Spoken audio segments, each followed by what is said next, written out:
Everyone, তোমরা সবাই কেমন আছো? তো আশা করি তোমরা সবাই ভালো আছো।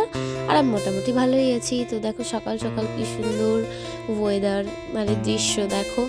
তো আজকে ছিল বৃহস্পতিবার, সেজন্য মা বলছিল কিছু ফুল আনতে। তো আমি যাচ্ছিলাম বিলের সাইড দিয়ে। তোমরা তো জানো আমাদের বাড়ির সাইডে বিল। তো দেখো কি সুন্দর কুয়াশা কুয়াশা পড়েছে আজকে, আর দেখতে বেশ সুন্দর লাগছে। বিলের জল দেখো শুকিয়ে গেছে।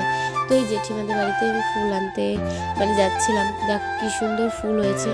তো আমাদের বাড়িতে লাগানো আছে রক্তগাঁদা গাছ, এখনও সেই গাছে ফুল হয়নি, সেই জন্য যাই হোক একটা ধোত্রা ফুল নিয়ে আমি চলে যাচ্ছিলাম। দেখো এখন হালকা হালকা রোদ উঠেছে, দেখতে বেশ ভালো লাগছে।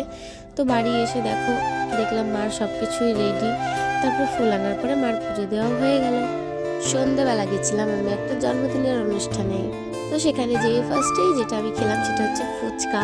আর বাদবাকি ভিডিও তোমাদের সাথে শেয়ার করতে পারলাম না, কারণ আমার রিলেটিভ অনেকে ছিল, অনেকদিন পরে সবার সাথে দেখা হয়েছিল, যেমন দিদি, জামাইবাবু ছিল, তার ছেলে মেয়ে ছিল।